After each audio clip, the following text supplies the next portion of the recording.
Good evening, everyone, and welcome to our reading tonight, the 10th reading of our 23-24 season, the 17th year that we've been doing this, and we're very, very, very grateful. So thank you all for being here. I'm Tom Hogan. I'm the coordinator of the Milwaukie Poetry Series, and we know there's lots of other things that you could be doing. So, but you're here reading, you're here listening to poetry and sharing. So that's wonderful. So thank you. I want to welcome those of us that are on live stream. So we are live streaming tonight. And thank you for all of you who have logged into our event. The same thing is for you, that there are other things that you could be doing. So thank you very much for being here. We've got a great poet tonight who I'm going to introduce in just a moment. I want to make some thanks before I do that. Thanks to the city of Milwaukie. They were supportive of us really from the beginning. And so it is so important. Secondly, thanks to the Letting Library. Originally, when we started, we were in a separate facility called the Pond House, which is on the other side of the pond here. And in the course of time, the new library that we have been working on for many years got built. We are in it now. It's a lovely library. So we're very excited about it. So thanks for the Letting Library for all of the support that they've provided over the years. Thanks too to the Milwaukie Poetry Series Committee. We do have a committee, and there are a couple of us here tonight. So in addition to me, I want to thank Kristen Roeder, who is back here. Yeah, we could give the committee, Kristen a hand, and the rest of the committee in absentia. So. But as you know, you don't have something happening unless you have people working on it. So that has been just wonderful. And finally, we want to thank Willamette Falls Media Studios.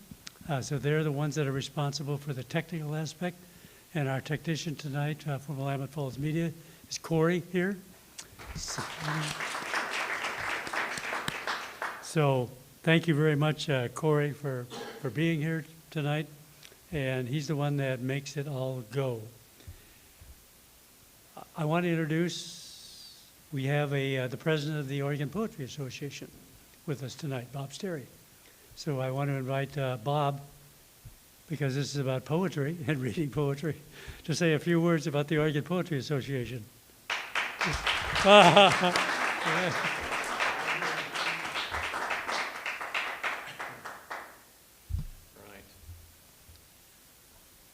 When he said few words, I think he really meant it.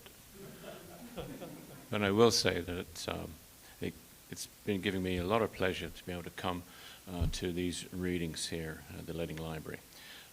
As some of you might know, being the president of any voluntary organization is not much fun. But luckily, my term will be over in October, so that's the time I'm looking forward to. When I can relax and I won't have to get up here every time I come to this reading and say, are you a member of the Oregon Poetry Association or not? And so let's do a show of hands. Who's a member? Okay. And the others of you, see me after. And we'll sign you up. I just want to mention a couple of things. The Oregon Poetry Association adult poetry contest opens in a few weeks. I hope you'll all participate in that. Also, our annual conference is going to be in October 4th and 5th at the Agate Beach Best Western Hotel in Newport. And this will be the first live conference that we've had since 2019. And so I'm hoping to make it a really big success. And as it just so happens, we have attracted two very good keynote speakers. One is Marcus Lattimore, who's the winner of Slamlandia, Portland, and also a lady who is sitting in the back row there has agreed to be our closing keynote.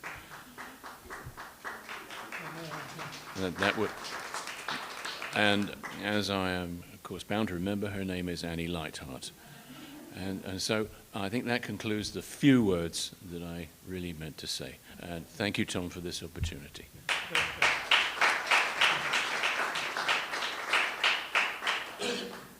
Well, thank you, Bob, and thank you for stepping up, because as we all know, as Bob said, people do need to step up into volunteer organizations for them to move forward. So thank you for doing that. I want to say a couple of things about coming Milwaukie Poetry Series events. We have started our First Friday program. So May through October, we are sponsoring a First Friday program, and that's in collaboration with St. John the Evangelist here in Milwaukie. And it involves featured readers, and then there's an open mic. And our First Friday program in July, which is going to be at Milwaukie Floral, is actually going to be on the second Friday. That's because the first Friday is the 5th of July. And we thought that we would probably have a better attendance if we let everybody vacation or whatever, however we want to celebrate the 4th of July. So there will be an announcement out about that. We are also coming to the end of our season. And so I was going to say that our reader next month is, and he's here with us tonight. So Armand Tolentino. And Armand is going to be here in July, and he will be our featured reader. So we're very much looking forward to that. Let me remind you about electronic devices. So putting them on airplane mode or silencing them, if you will. We have some cookies, as you saw, that my wife Jane put out. So they are going to be available after the reading. And Amelia has books of hers back there on the table. So it's a lot of pleasure for me to introduce our poet tonight. I first heard Amelia read almost 2 years ago now at a very small reading in Southeast Portland, and enjoyed it. She was to be a reader last year, and then that couldn't happen because of illness. And so what we did is we put it over to this year. So it's great that it's happening. She is a Latinx BIPOC poet and writer. Her books include Learning to Love a Western Sky, Speaking at a Time, Habla a la Vez, These Hollow Bones, and 2 chapbooks, Fossils in a Red Flag and Self-Dissection. Amelia's poetry and short stories have been published in anthologies, literary magazines, and periodicals. She has an MS in biology and an MFA in creative writing. Her literary work is a marriage of science and her experience as an immigrant. Presently, she resides in Eastern Oregon. Would you join me in welcoming our poet tonight, Amelia Diaz Ettinger.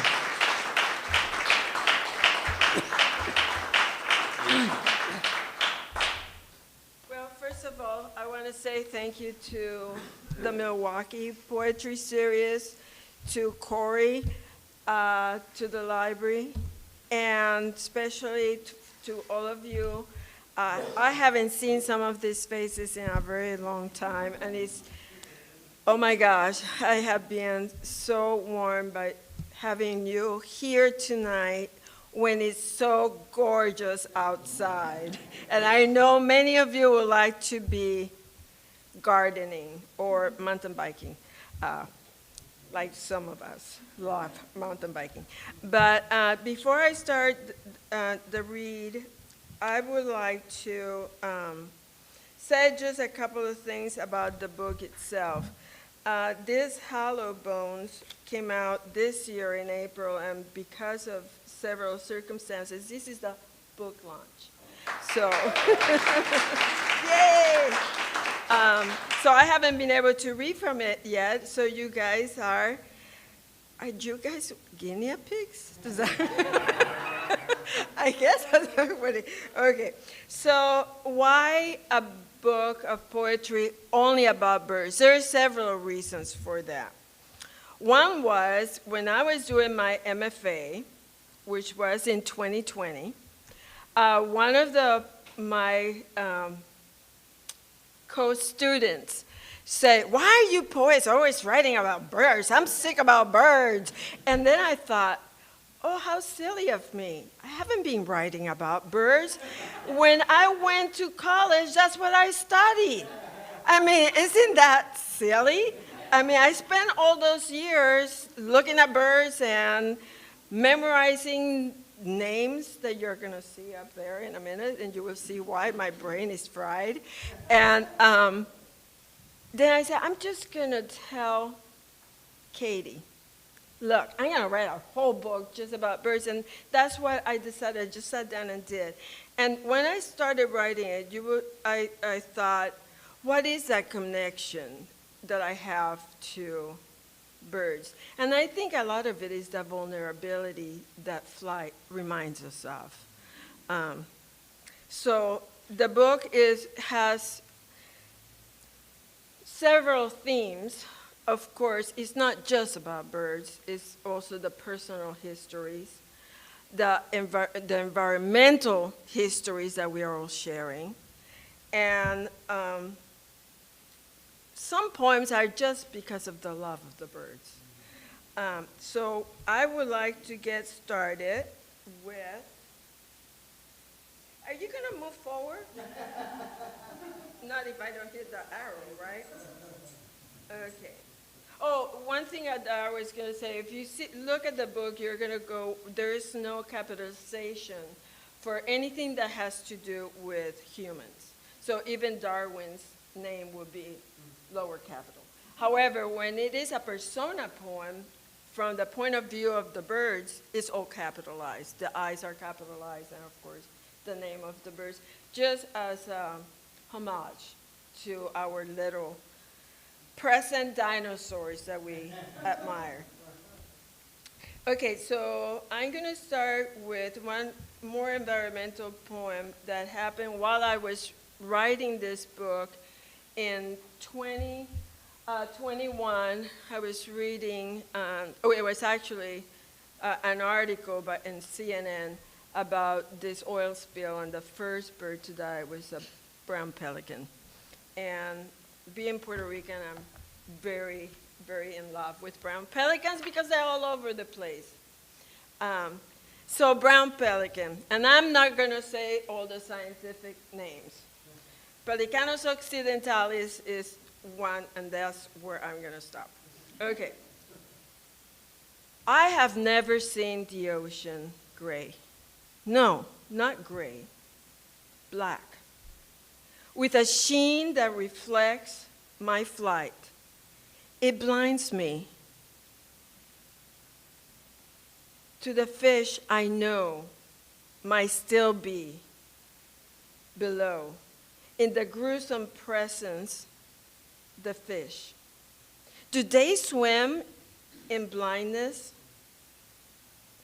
I am not alone in this hunger. We fly and fly in circles. The smell of salt is gone. The air tastes like metal boats. The boats. I saw them flock around this void, float in my ocean home. Now it's a stranger to me. I coast low, my feathers slick with a coat of this odd black liquid mirror. Okay, so from the very environmental, I want to go back to one that is very personal. So personal, in fact, is the first time since I've been writing. I've been writing since I was 3 years old. Well, actually, I dictated back then. Hey, Papi, I have a poem. So he will write it down. But I never have dealt with this topic, and I'm still kind of uncomfortable with it for a little bit. I was born in Mexico, but grew up in Puerto Rico from an abduction. I was abducted from my place of birth. And this particular poem is about black-cape chickadees.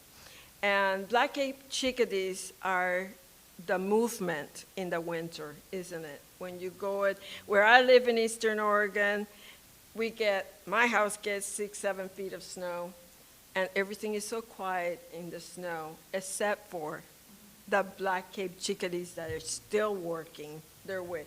And a group of chickadees called a banditry. Black-capped chickadee.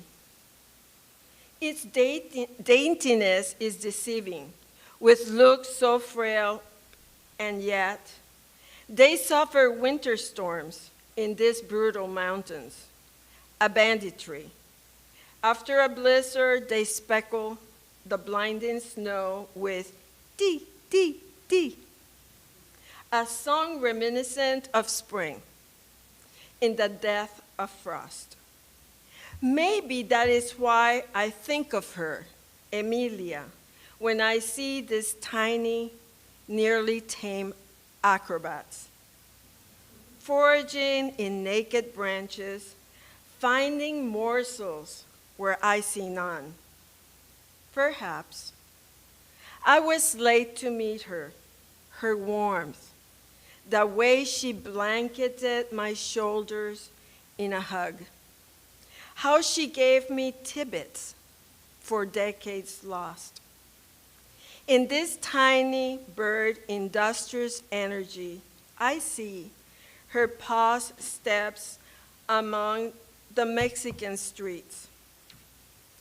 She shared with the family she nurtured, as formidable as a chickadee, my mother. And why didn't anybody tell me that I forgot? That's like the spinach in your teeth. Nobody tells you. That was the chickadee. I think they're just one of the most precious little birds. Them and juncos. People go, oh, just a junco. Come on. Can you fly? Okay, so what got me into birds originally, I worked for the Department of Natural Resources in Puerto Rico as a 16 through, I started there when I was 16 years old, and when I left about 19 or 20 years old. And the first bird that I had to work with was the ruddy duck. And the ruddy ducks are a funny little duck. I don't know how many of you have seen a ruddy duck. Anybody? I think there's a lot of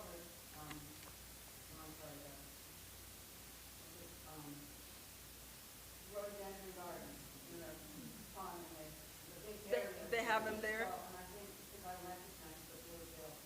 Oh, absolutely. That blue bill you see a mile away. And in Puerto Rico, for some reason, the ones that didn't winter had freckles.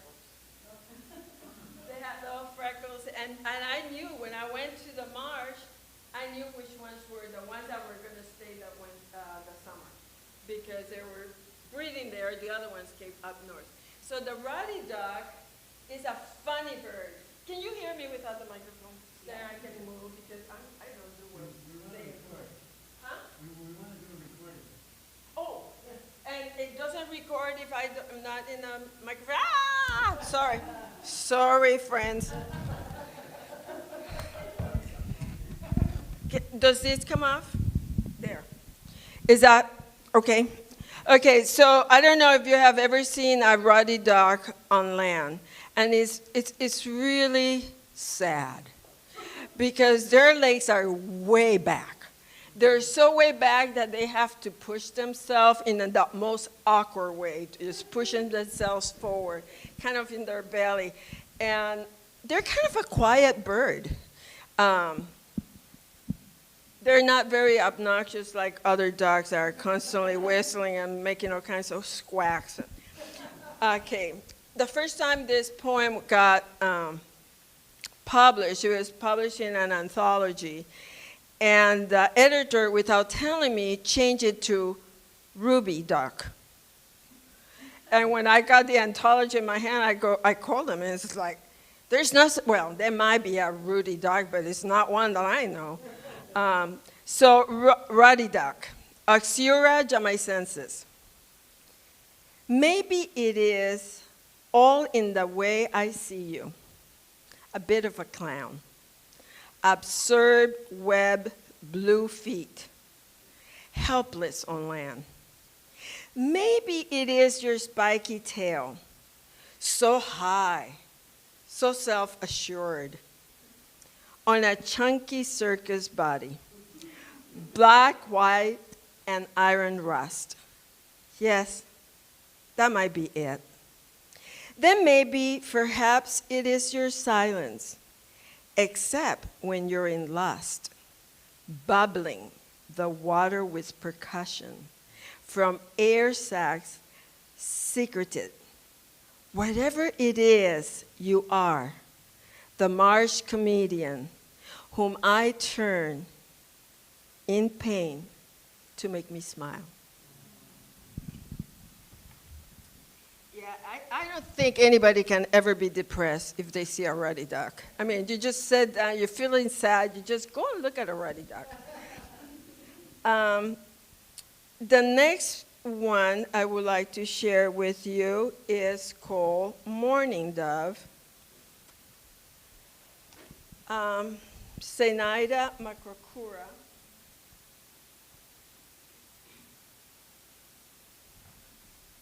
And here is a picture of 3 of them. Mourning doves are known to be monogamous. There is quite a few birds species that are monogamous, but they're not as monogamous as we thought they were.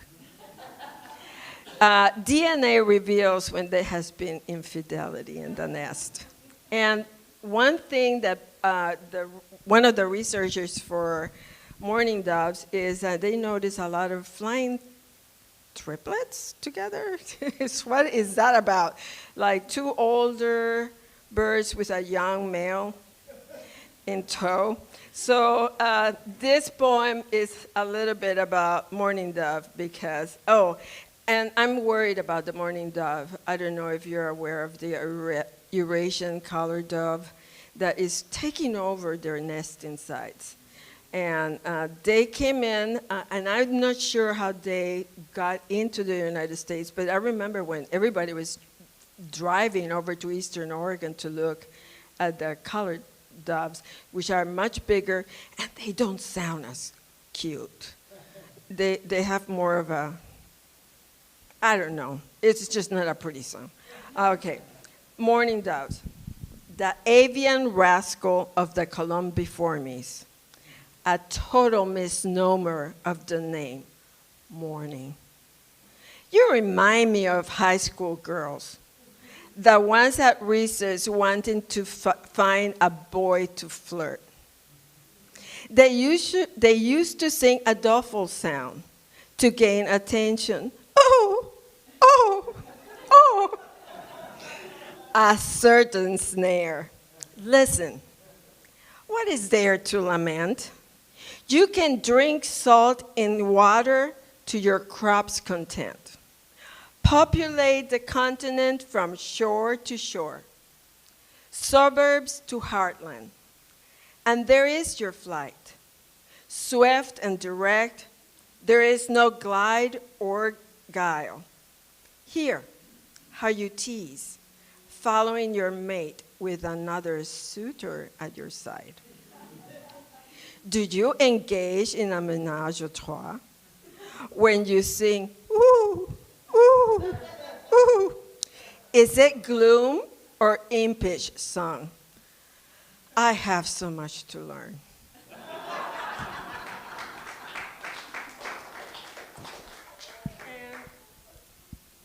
I would like to close. Do I have time before questions? Okay. So I don't want to overdo it here. So, of course, I have to write what my present favorite bird is. And I think my favorite birds go by decades. It started all as a little kid looking at the toady, which is a bird you don't have in the States. It's bright green, pink belly, orange beak, and it's the size of a junco. It's a tiny little fowl. But then it was a ruddy duck for many, many, many decades. In fact, I just had to go and see a ruddy duck every year, or I didn't feel complete. But right now, my favorite bird for a while, and I think it started during the pandemic, is the towhee. And again, I was gonna forget. Okay, so this is my guy right now, or gal. They don't have different morphology. The female just has, the orange is just a little bit less bright, but they're basically the same. So the towhee, and I'm not saying a scientific name. We had to memorize those for tests. So, for no particular reason, on these walks of mine, my bird is the towhee. Rufous-sided, to be exact. I like her unassuming dress of brown, with hints of white patches flashing on her tail. As she flies towards a branch, but maybe what calls me to her is her song. Chirp, chirp, chirp, see. Such a plain song, a clear song, a celebration song. Makes me wonder, how can she be so content in her noisy rummage among dead leaves that startles me awake? Such a necessary reminder to sing. Thank you.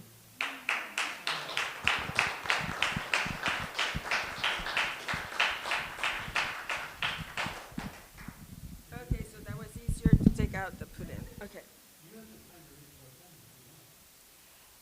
But let's have some questions and answers. Yeah.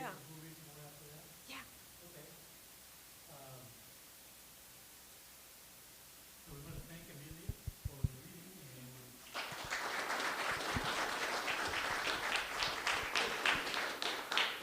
I know she's going to read one more poem at least. So we have a question and answer period. And are there any questions that people have that they want to ask? And how we're going to do this is that Kristen is going to bring our other microphone around. There it is. What made you choose avian biology? Good question.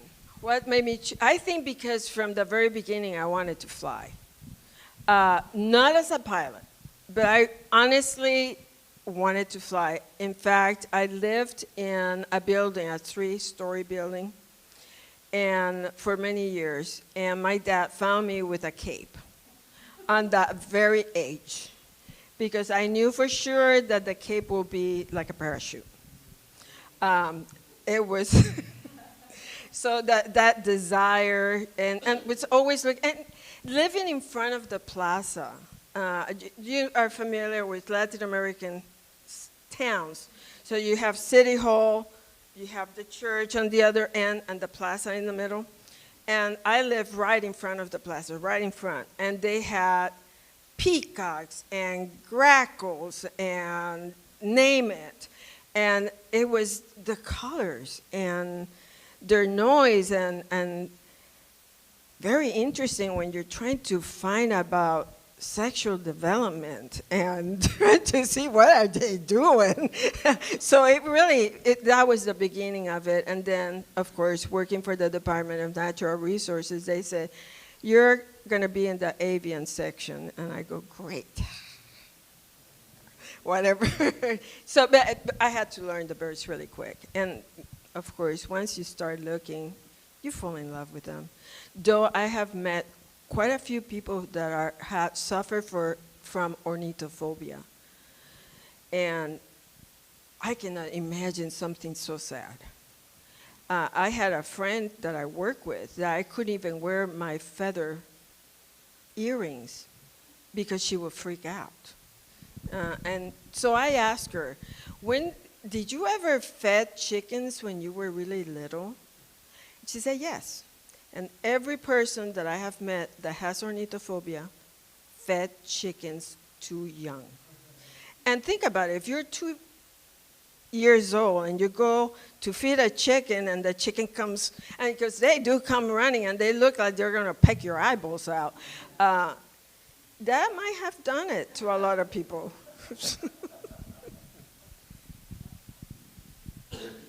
So I always ask poets, who do you think influenced you, would you say?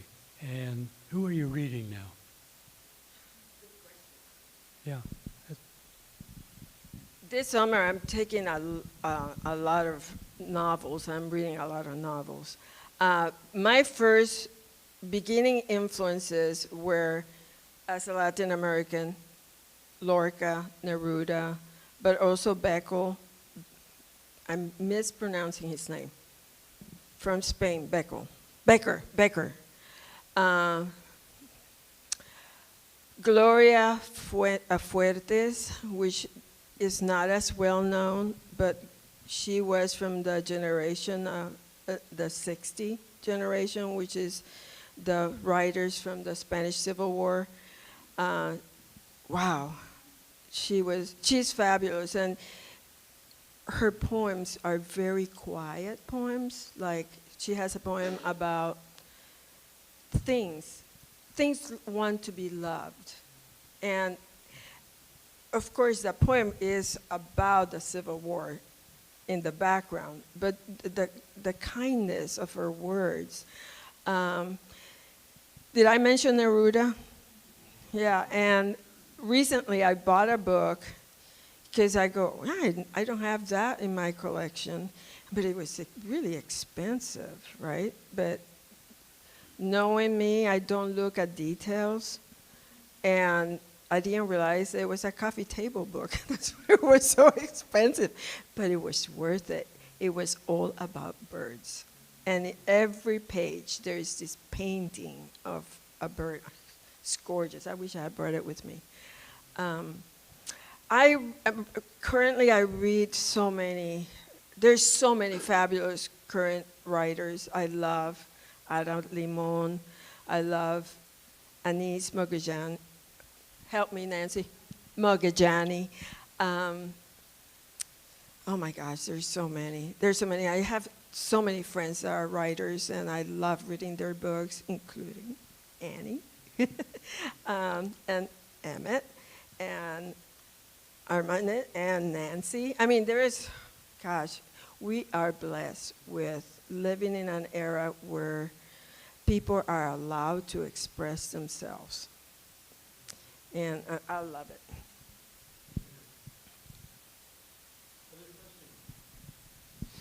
Amelia, it's wonderful to hear your affinity for birds. It made me think, do you dream about them? And if you dream about them, does that come out in your poetry writing as well? Oh, what a good question.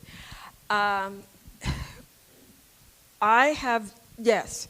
Particularly when I was working with birds, I would dream about them. And sometimes they were really confusing, but no, I don't usually write about my dreams. Partly because I think that's still my subconscious trying to work itself out, trying to figure out where it wants to go. And usually when I sit down to write, I just let it, I just start writing whatever it is. I'm always throw away the first stanza because that has nothing to do with what comes out later, right? And because what you first start writing is here. And then once you start the juice going, is here. And that's what I want to keep.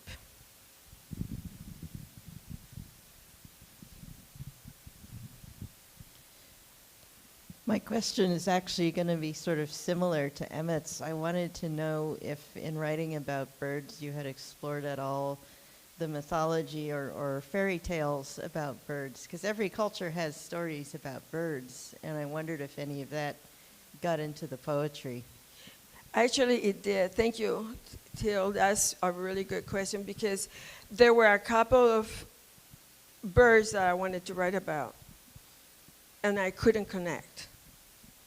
And then I start reading about something totally independent. I start reading about Mexican history that I'm trying to inform myself now. And then I got into the flag. And the crested caracara is possibly the hawk that is on the Mexican flag. And start reading about it, and wow, it did open a lot of doors for me emotionally, and I mean, not only learning as a student, but opened some emotional doors that I didn't know were there. So yes, I did, and I started reading some things about Puerto Rican birds that I didn't know about, like it's called the chango, which is, what is it called? The Antillean grackle. And as a kid, you know them by the parents saying, how obnoxious is that bird? It's always getting in our things, pooping in the clothes that is hanging outside, you know. Blah. And all of a sudden, that there's such a rich history by our Taino Indians about this bird and the reverence to them. And no wonder I was missing them, you know. And there is a poem in the book about comparing them with the brewer's blackbird, which is the ecological equivalent. But the brewer's blackbird, nobody has any problems with them because they're not in your face. Like a chango, you know, it's like, hey, you have some food? Which reminds me, people are really mean about pigeons, and they have this hatred about pigeons. Remember, we domesticated them thousands of years ago. We're responsible for those birds. They can't do without us. That's why they are in the cities, because we domesticated them, and now that we don't have the use for them like we used to have, oh, there I had a flashback of Puerto Rico there for a second. That was a political statement, sorry. It gets abandoned. And there is no need for messengers, right? There is no need for, though there is still shows, there is a lot of pigeon shows, so that has stayed with us. Jeff, you had a question. I've known Amelia since 1982, so this goes back a while. And it's going to sound personal, but it's really okay. a question about craft.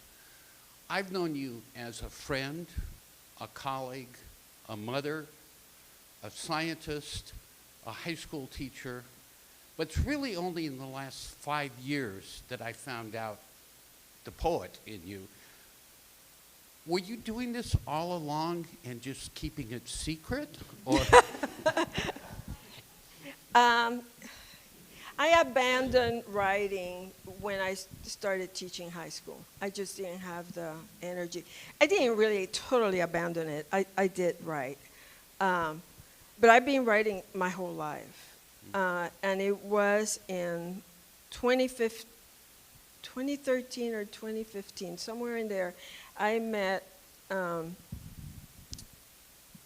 Peter Sears. And I was in Pendleton doing a reading from some old poems that I had in a drawer. Nancy knows all about my drawer. All these poems that I had in this metal drawer for years. And Peter said, why don't you put those poems in a book and publish them? And I go, really? And so we spent a couple of times in Salem, and he said, you're ready, just put it out there. So that became, excuse me, Hablando a la vez, speaking at a time, which is bilingual. One page is in Spanish and the other one is in English, and unfortunately, I didn't have copies to bring. Right? But yeah, Thank you for the question, Jeff. And I'm going to ask a follow-up, too, because you just hit on something. Do you do poetry in Spanish? You know, I wish I did. I think sometimes when I translate from Spanish to English, it's a little richer. But I don't think in Spanish anymore. And when I sit down to write, all of it comes flooding in English, and it's the dominant language now. But I think I would like to sit down and have the discipline to say, okay, that emotion, what does it taste like in Spanish? Oh, that's a good prompt. I think I'm going to use that prompt. I'm going to put it on my website. Yes.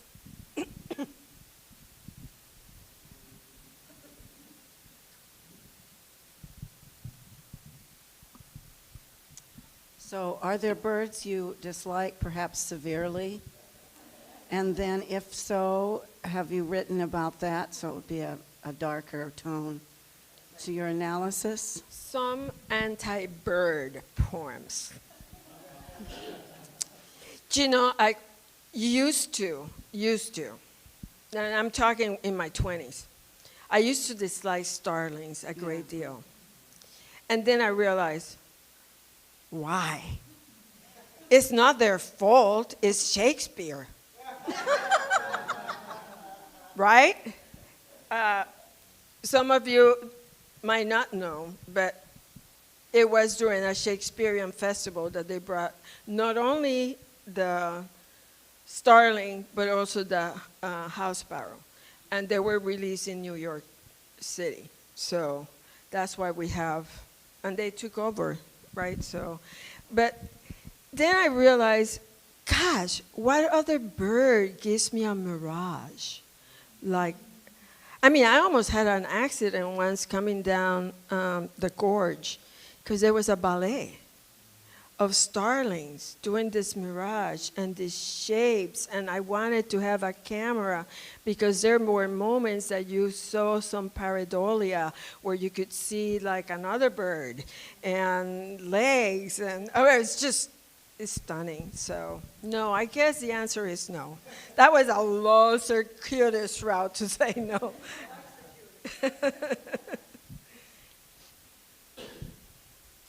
How about crows? I love crows. If crows have a place in my heart, is a big one. All of the corvids, not only the crows, the magpies. I had a magpie that became my friend. He was called Fred. Smooth-billed Annies of the Caribbean are corvids. And I also had one of those as a kid for the same reason. This magpie, I was asleep in the backyard eating a sandwich. And the sandwich was in my hand. And all of a sudden, I feel something pulling. And I think it's my son Lucas, but it's not my son Lucas. I look down, and there is a magpie eating the sandwich out of my hand. So I say, well, hello, Fred. How are you doing today? You know, those eyes. And he stayed with me for over a week. And we loved him. And there was something wrong, but not, it just needed to wait before he left. So he stayed with us, and then one day he left. But the intelligence of those animals is uncanny. You know, it's uncanny. So have you written a poem about magpie or crows or? Yes, I do. I don't think it's in this collection. I don't think I have a raven poem here. But I have a recent poem, which is kind of a political poem about the status of the world right now. And it's a personal poem from the point of view of the crows. For those of us who are perhaps intimidated by poetry that we read, where we're like, these poets are clearly scientists as well because they know the name of the grasses that they're stepping on. They know, I've been there where I'm like, there's a lot of birds, everybody knows what grass they're walking on. I don't know those things, so it's a little intimidating. What advice would you give for someone who's not an expert birder, or like to, when they're reading poetry that has a lot of those natural images, what advice would you give them to overcome that intimidation or the frustration of seeing so many birds in poetry? That's a really good question. I think, you know, there is a lot of people in the world, and then you get to meet them, and then you make a friendship. The same thing is with our avian friends. You know, all of a sudden you see something that you don't know, and you get a field guide, and you go, oh, that's your name.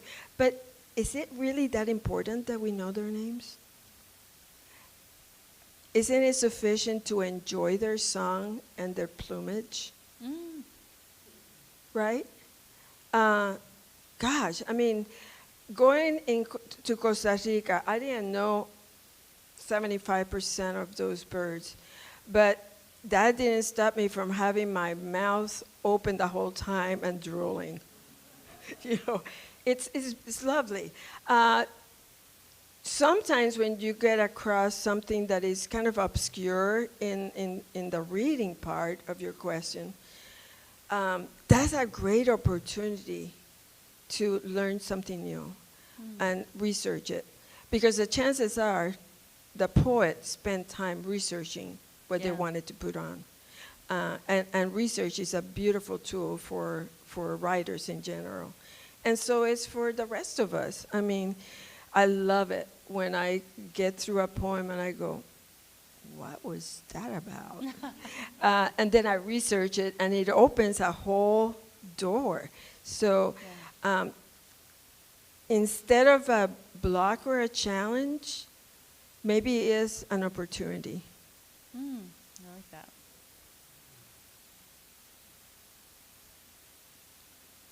Any other questions? Well, I was going to say, any other questions? Bill's got one.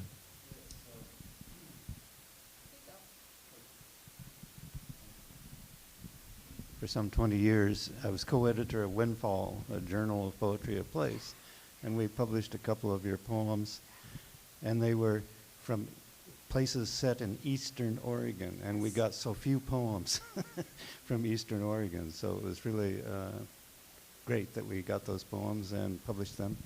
And do you still write poems that are set in Eastern Oregon specifically? Absolutely. There's quite a few in this book and in the others. There is one back there, it's called, excuse me, Learning to Love a Western Sky. And it is that, it's learning to navigate that very different sky, not only in looks. If you have ever, I don't think people who don't live in Eastern Oregon and have ever seen the intensity of that blue sky. You go to Anthony Lakes and you think, am I still on the planet? I mean, it's because there is the rarefication of the air allows the light to just come through so beautifully. But yeah, and thank you for publishing those poems. I appreciate it. Pleased to do so. Yeah, Nancy.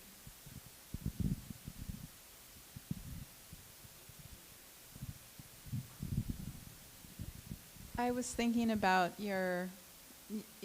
Amelia has lots of Eastern Oregon poems, but Amelia also has a collection called Fossils on a Red Flag. Oh, yeah. Which is about munitions, U.S. munitions on the island of Culebra. And so I wanted to ask you, how do you think about poetry as a form of advocacy for the causes you care about? Wow. Thanks, Nancy. Now I have to think. I think that's the job of the writer. The job of the writer is to open themselves, but also to allow those conversations to happen.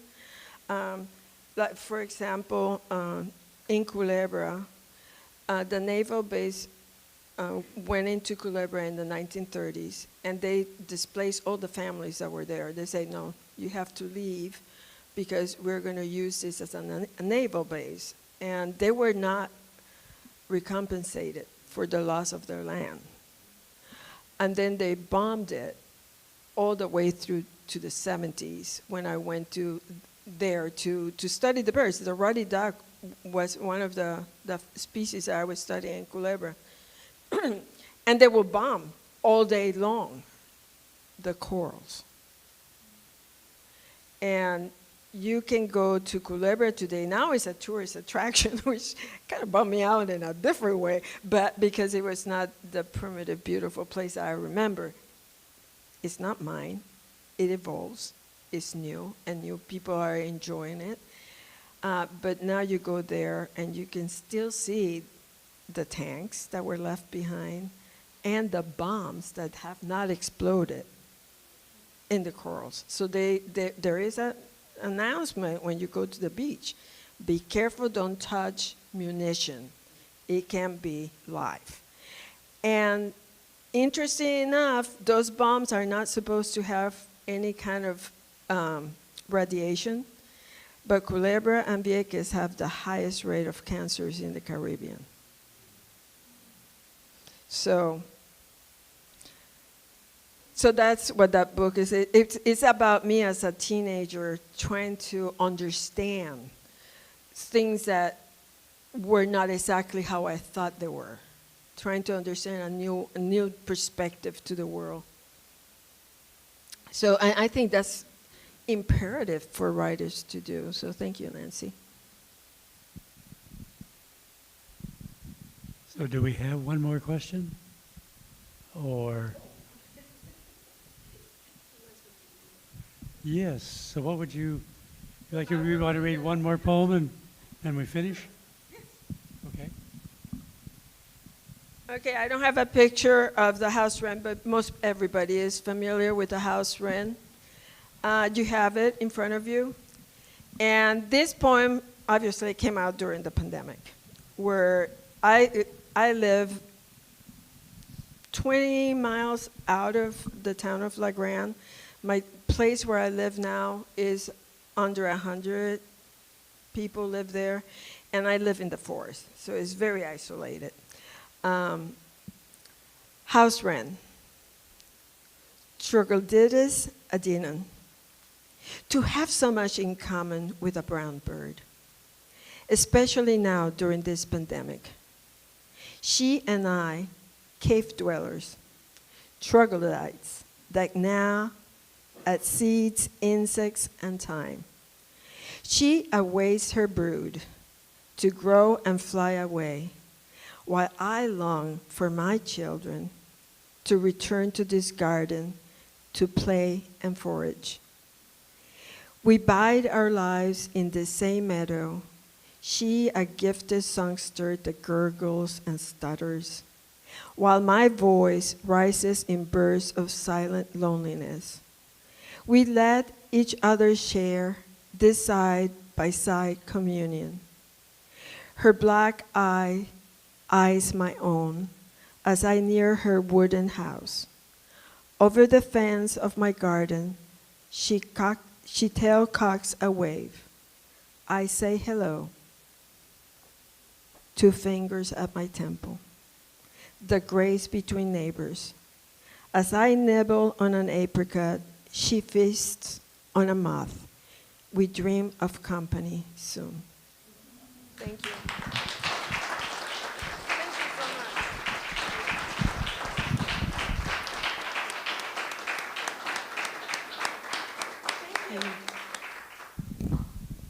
Thank you so much, and thank you for having your first reading of your new book. It's a book launch, so yeah, let's give her a hand for the book launch. That's a big deal. So She has her books for sale back here at the table. Please see her for that, and get some cookies if you would like. Thank you for being here. What a rich evening. Have a good night.